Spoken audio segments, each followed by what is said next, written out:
Delhi assembly ఎన్నికల ఫలితాలు వెలువడుతున్నాయి. ఎన్నికల కౌంటింగ్ సరళిని పరిశీలిస్తే దాదాపుగా బీజేపీ అధికారాన్ని కైవసం చేసుకోనుంది. ఢిల్లీ పీఠంపై కమలం జెండా ఎగురుతుంది. అయితే బీజేపీ అధికారాన్ని చేపడితే సీఎం ఎవరు, ఎవరెవరు పోటీలో ఉన్నారు అనే చర్చ ప్రస్తుతం దేశ రాజకీయాలు ఆసక్తికరంగా మారింది. బీజేపీలో సీఎంను ఎన్నుకోవడం అనేది అంత ఈజీ కాదు. ఈసారి బీజేపీ అధికారంలోకి వస్తే సీఎం కావాలని చాలా మంది నాయకులకు ఉంది. కానీ సీఎం పదవి ఎవరిని వర్తిస్తుందో, ఆ అదృష్టం ఎవరికి ఉందో తెలియదు. మరోవైపు ముఖ్యమంత్రి కావాలని కలలు కంటున్న వారిలో ప్రధానంగా ఈ నలుగురు ఉన్నారు.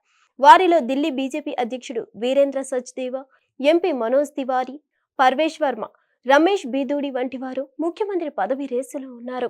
బీజేపీ అత్యున్నత పదవులు ఇవ్వడం వెనుక ఉన్న వ్యూహాన్ని ఎవరూ అర్థం చేసుకోలేరు. కాబట్టి ఇవి కేవలం ఊహాగానాలు మాత్రమే. ఒక్కోసారి ఈ ఊహాగానాలు కూడా నిజమే అని తేలిపోయే అవకాశం లేకపోలేదు. ఇకపోతే వీరేంద్ర మనోజ్, ప్రవేశ్ వర్మ, రమేష్ వంటి వారు రంగంలో ఉండడంతో బీజేపీ అధిష్టానం ముఖ్యమంత్రిగా ఎవరిని ప్రకటిస్తుందనేది ఆసక్తికరంగా మారింది. మధ్యప్రదేశ్, రాజస్థాన్, మహారాష్ట్రాలలో బీజేపీ ప్రభుత్వాలు ఏర్పాటు చేసిన తర్వాత ముఖ్యమంత్రి ఎన్నికల ప్రక్రియను పరిశీలిస్తే ఎవరు ముఖ్యమంత్రి అయినా సరే కేబినెట్లో ఇద్దరు డిప్యూటీ సీఎంలు ఉండడం మాత్రం ఖాయంగా కనిపిస్తుంది. రాజస్థాన్లో ప్రముఖ నాయకురాలు వసుంధరా రాజే, మధ్యప్రదేశ్లో శివరాజ్ సింగ్ చౌహాన్ల బీజేపీ తిరిగి ముఖ్యమంత్రిని చేయలేదు కాబట్టి ఢిల్లీలో ముఖ్యమంత్రి పదవికి మనోజ్ తివారీ, వీరేంద్ర సచ్దేవా లేదా ప్రవేశ్ వర్మ పేర్లను ఖరారు చేస్తుందన్న నమ్మకం లేదు. కానీ వీరిలో ఇద్దరు డిప్యూటీ సీఎంలుగా ప్రమాణ స్వీకారం చేసే అవకాశం మాత్రం ఉంది. ఢిల్లీలో మహిళా అభ్యర్థి కూడా సీఎం అయ్యే ఆస్కారం ఉంది. ఆ పార్టీలో చాలా మంది తెలివైన, సమర్థులైన అభ్యర్థులు ఉన్నారు. ఇందులో బన్సూరి స్వరాజ్, మీనాక్షి లేఖి, స్మృతి ఇరానీ పేర్లను కూడా బీజేపీ పరిశీలిస్తుందని తెలుస్తుంది. ఈ ముగ్గురు మహిళా నేతలు బీజేపీలో సమర్థులుగా ప్రజల్లో ప్రజాదరణ పొందిన నాయకులుగా గుర్తింపు తెచ్చుకున్నారు. వీరిలో ఎవరైనా ముఖ్యమంత్రి అయితే బీజేపీకి లభించే అతిపెద్ద ప్రయోజనం ఏమిటంటే ఢిల్లీలో పంజాబీ, పూర్వాంచలి, జాట్, గుజ్జర్ రాజకీయాలు, వర్గ పోరాటాలు అంతమవుతాయి. ఢిల్లీలోని మహిళలు ఆమ్ ఆద్మీ పార్టీకి భారీ మద్దతుదారులుగా ఉన్నారు. దీని ద్వారా ఓ మహిళను ముఖ్యమంత్రి చేస్తే భవిష్యత్తులో ఆ లోటు బ్యాంకును బీజేపీకి షిఫ్ట్ చేసుకోవచ్చు.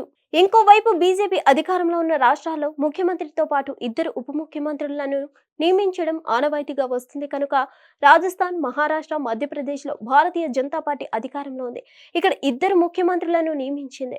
ఇక ఇదే సమయంలో రాజస్థాన్, మధ్యప్రదేశ్ రాష్ట్రాల్లో కొన్ని ఉదాంతాలు చోటు చేసుకున్నాయి.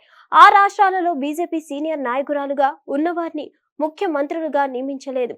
రాజస్థాన్ రాష్ట్రంలో వసుంధరా రాజే, మధ్యప్రదేశ్లో శివరాజ్ సింగ్ చౌహాన్లను ముఖ్యమంత్రులుగా బీజేపీ నియమించలేదు. ఒకవేళ ఇదే విధానం కనుక కొనసాగితే ఢిల్లీలో కూడా కొత్త వ్యక్తిని ముఖ్యమంత్రిగా నియమించి మనోజ్ తివారీ, వీరేంద్ర సచ్దేవా, ప్రవేశ్ వర్మలో ఇద్దరిని డిప్యూటీ సీఎంలుగా నియమించే అవకాశం కనిపిస్తుంది. రమేష్ ను ముఖ్యమంత్రిని చేస్తారని ప్రచారం జరుగుతుంది. హిట్ టీవీ యాప్, ఇందులో short news, live news, entertainment shows, movies, digital magazines తో పాటు మీ జిల్లా వార్తలను కూడా ఫ్రీగా చూడొచ్చు. అంతేకాదు కేజీ నుంచి పీజీ వరకు విద్యార్థులకు స్కాలర్షిప్ కూడా అందిస్తున్నాం. ప్రతి వారం 10 మందికి లక్కీ డ్రా ద్వారా ఒక్కొక్కరికి 10,000 రూపాయలు అందిస్తున్నాం.